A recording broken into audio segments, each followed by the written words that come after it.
Shivam the Rockstar भैया जी, तीर्थ स्थलों पर कहीं कहीं एक नियम होता है कि इनके दर्शन करो तो उनको जरूर करो, वरना दर्शन पूरे नहीं होंगे, या फिर उनका दर्शन करना है तो पहले उनका दर्शन करो। इसका क्या कारण है?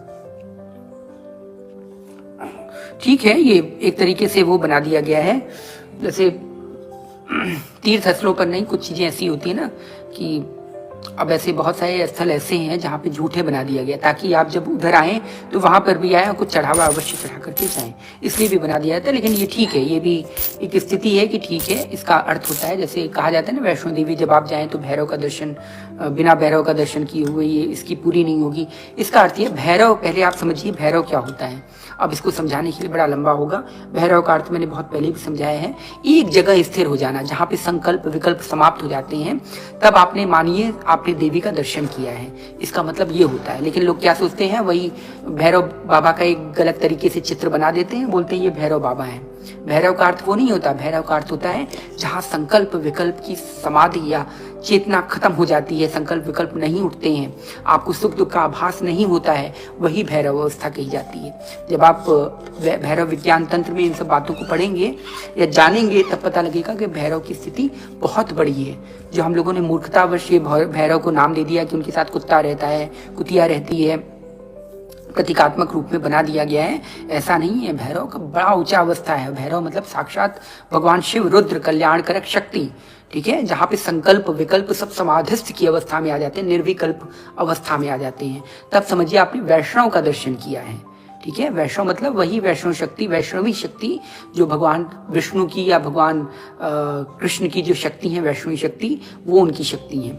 ठीक है, वैष्णो देवी वही है ना जो यहाँ से जो जिनको अभी कलयुग में जब होगा, इनका अवतार होगा भगवान का, तब उनके साथ यही वैष्णव शक्ति आएंगी, भगवान के साथ उनकी शक्ति बन करके आगे प्रतिष्ठित होंगी। तो ऐसे ये सब चीजें बनाई जाती है, लेकिन उनका हम प्रतीकात्मक रूप ले लेते हैं और मूल तत्व से अनभिज्ञ हो जाते हैं, मूल तत्व को हम छोड़ देते हैं, जिसके कारण इतनी बड़ी प्रॉब्लम आती है और हम हिंदुओं की दुर्दशा होती है।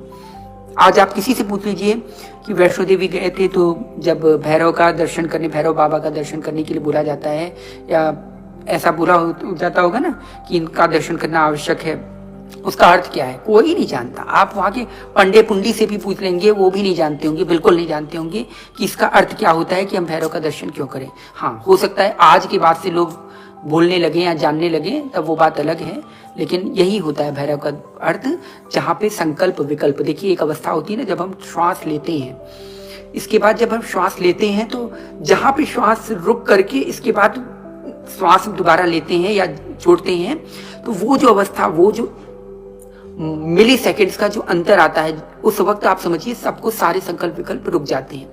वो इतना माइन्यूट होता है, इतने कम समय का होता है कि हमें पता नहीं लगता, वो हम सेकंड्स का हम नहीं नाप कर पाते, लेकिन वहां पे सब संकल्प विकल्प सारी अवस्थाओं का एकमात्र समापन हो जाता है, रुक जाता है। ठीक है, समस्त इंद्रियों की शक्ति वहीं पे अपने विषयों को ग्रहण करना बंद कर देती हैं। वह होती है भैरव अवस्था, उसे ही भैरव अवस्था बोलते हैं, यही भैरव है।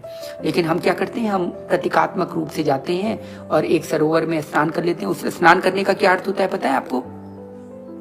अपने विकारों से मुक्ति, और हम एकमात्र भक्ति स्वरूप ज्ञान वैराग्य और इन सबको लेकर के जा रहे हैं। लेकिन किसी के मन में आता है ये बात? नहीं आता। बस लोग, अरे वाह वैष्णो देवी को हमने ऐसे दर्शन किया, अरे तुरंत दरवाजा बंद हो गया और जैसे ही हम गए तुरंत वैष्णो देवी ने हमें दर्शन दे दिया, हमें ही दर्शन दिया और किसी को नहीं दिया। हमने कहा वाह माँ तुम बड़ी बहुत अच्छी हो, हम पे बड़ी कृपा हुई। वो सिर्फ अपना बताते हैं कि हम इतने बड़े मतलब परम भक्त हैं कि माँ ने हमें साक्षात अपना पहाड़ खोल करके गुफा पे दर्शन दे दिया। ये सब अपने आप को एकमात्र से भ्रम करने की अवस्था का कारण है और कुछ नहीं।